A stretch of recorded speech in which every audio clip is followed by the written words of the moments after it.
Good morning. It is August in Alabama. Jesus Christ, man. I mean, just gotta stay in here with the lights out, the doors closed, blackout curtains. I woke up about 2, 3 a.m., fixed my dogs some chicken in the crock pot, along with some peas, carrots, 2 cans of cream of chicken soup. They liked it. Now they are passed out. Let's see. I don't know. Can you see them? They are just passed the fuck out. Lulu must be behind me. So, and that's the best I can do, man. It's too hot for them to go out, and even though we got a nice big fenced-in yard, it's just too hot. So I feel bad for them. The very least I can do is give them a good meal, because food is the most important thing to a dog. Yeah. But I wanted to talk today about what I consider the 3 biggest threats to society in the United States. And one of the advantages of being a hermit is I don't care about being politically correct. You can't cancel me.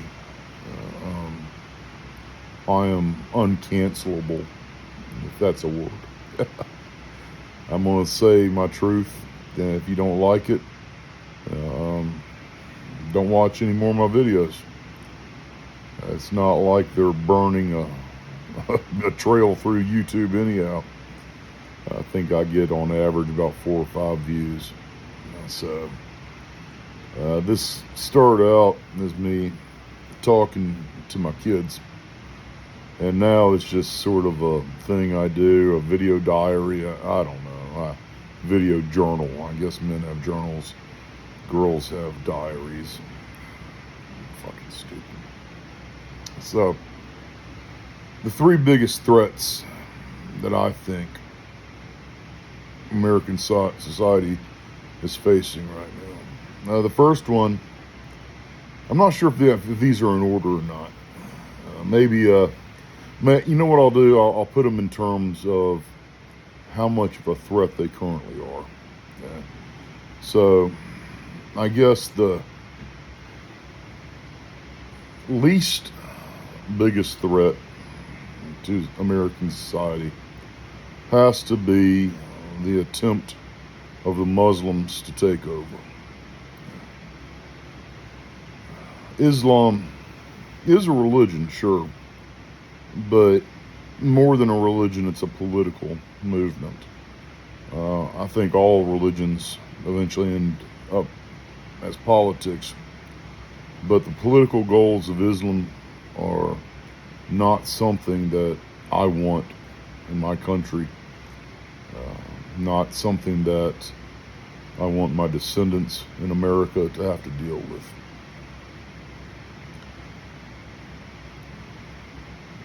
You can see what rule under Islam creates. Just look at the Middle East. Now look at Iran.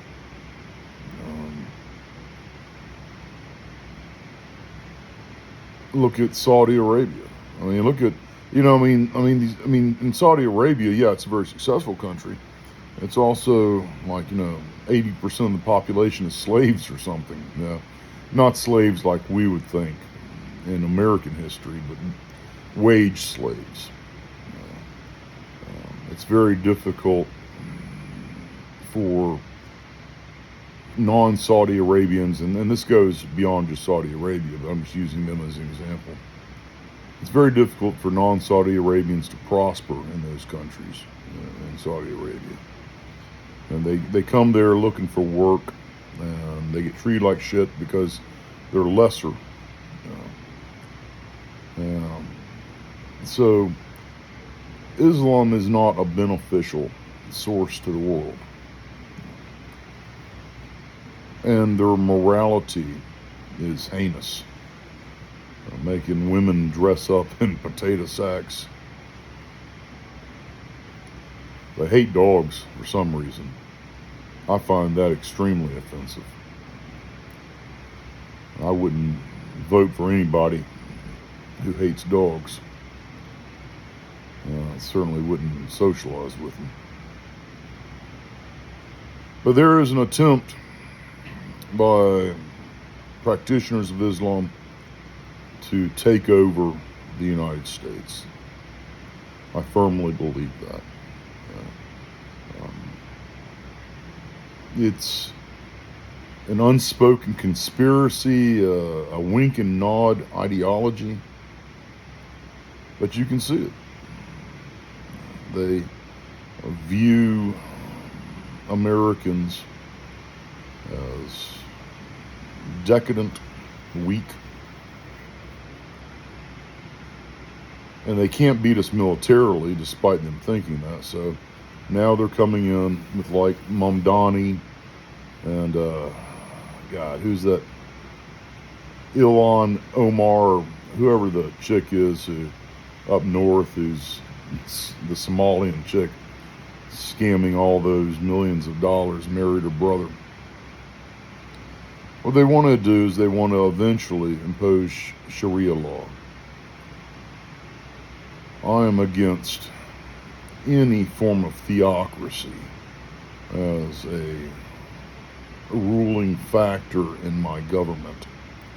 I'm not a Christian nationalist, but I'd rather it be a Christian nationalist than a Muslim nationalist takeover of the United States.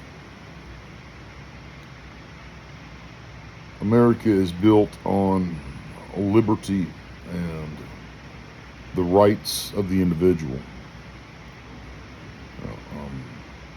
It's very opposite from Muslim think or Chinese think, or where the group is what's important. In America, it's the individual. And you can make something of yourself in this nation, or you cannot. But the opportunity is there.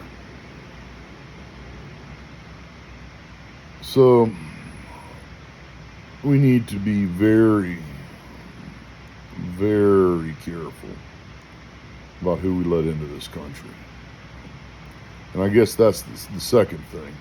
If Muslims are, the least of our problems right now, and that's not saying that they're not a problem or a threat or a danger,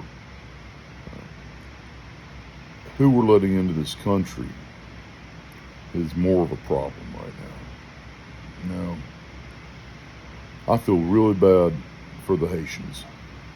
Haiti is a fucked up, failed state. Has been for a century or more. And no, they may not have been given the fair shake. Okay? The French really screwed them with all those loan repayments and reparations and shit like that. But that was a long time ago. If the Haitians wanted to unfuck themselves, they could have by now. I don't see any reason why they couldn't.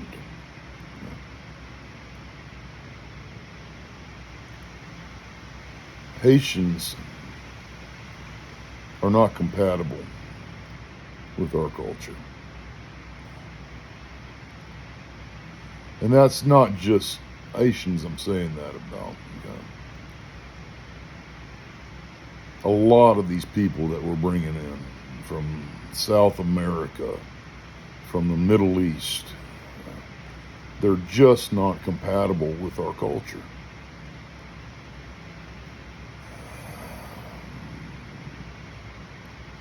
I don't know if there's a genetic component to it. Maybe there is. If so, then, it's not white people at the top. I guess it's probably the Asians. And a lot of people say, China's a big threat. I don't think China is that big a threat. Maybe I'm wrong. I think China will eventually become the dominant power on Earth by the end of the century through technological prowess. I don't think they'll have to do it militarily. I think we'll all be using Chinese robots and gadgets. So much so that Their country will have the highest GDP in history. So Asians, are compatible with our culture, more or less. I'm sure there's exceptions. But these people who come from third world nations, they don't understand what an escalator is, what a toilet is.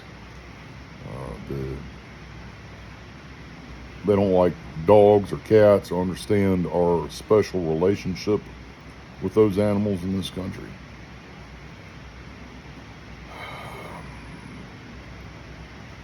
The biggest problem is they refuse to assimilate.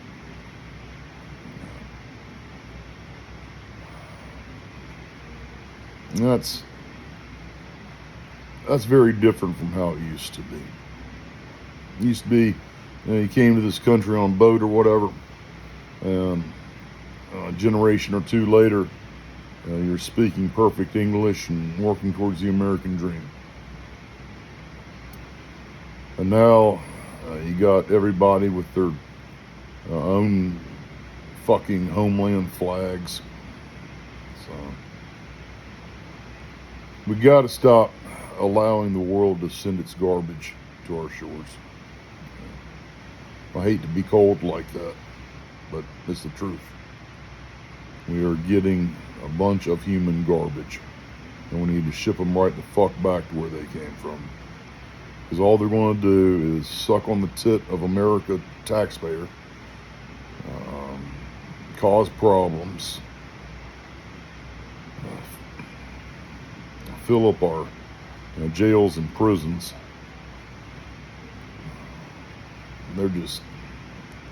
They need to go somewhere else. I'm sick of them. And I think most Americans are.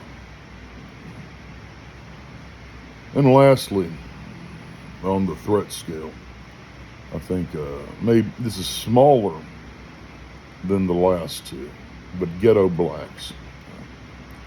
And ghetto blacks make up, let's see, blacks make up 13% of the population. And not all blacks are ghetto blacks. I think it's only like about 25% of them that are ghetto. I think most of the blacks in America are just normal people trying to get by, get their slice of the pie, grab their bag, whatever you want to say. But the ghetto blacks, let's say they are, if you got 13 million, a third of that would be,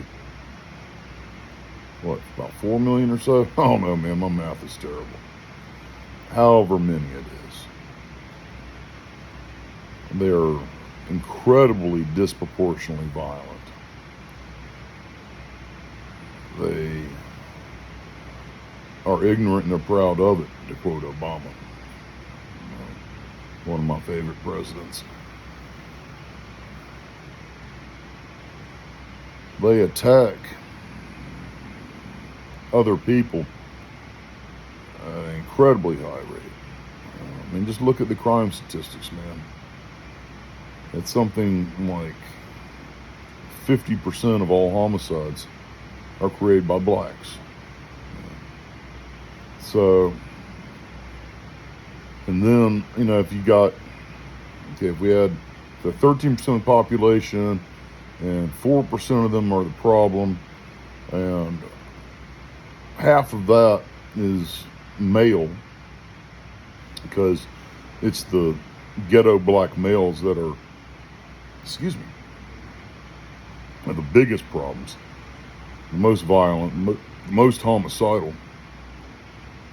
And we got 2% of the population are just killing us in entitlements, SNAP and welfare programs, and they've never put a dime into it because they've never gotten a job. And the root of that, I believe, is LBJ, but that's another issue. You see it every day in the news. Ghetto black teen takeovers, ghetto blacks, you know, stabbing people on a subway or whatever, man. Just sick to death of those black bastards. We have got to start dealing with them in a much more punitive manner. Machiavelli taught us one thing above all else, I believe. It is good to be loved, but it is better to be feared. Ghetto blacks have no fear because they haven't had to face any repercussions in a generation or two. They can do, you know, whatever they want, and you got these sad ass white liberals who, you know, will excuse it. But that's not America, man. In America, you are responsible for yourself, for your own actions. You are held accountable one way or another, and you should be. So, the Muslims, our borders, and ghetto blacks. I think that's the three biggest problems in America today. Hope y'all are staying cool. Hope your dogs have full bellies, and you do too. Talk to y'all later.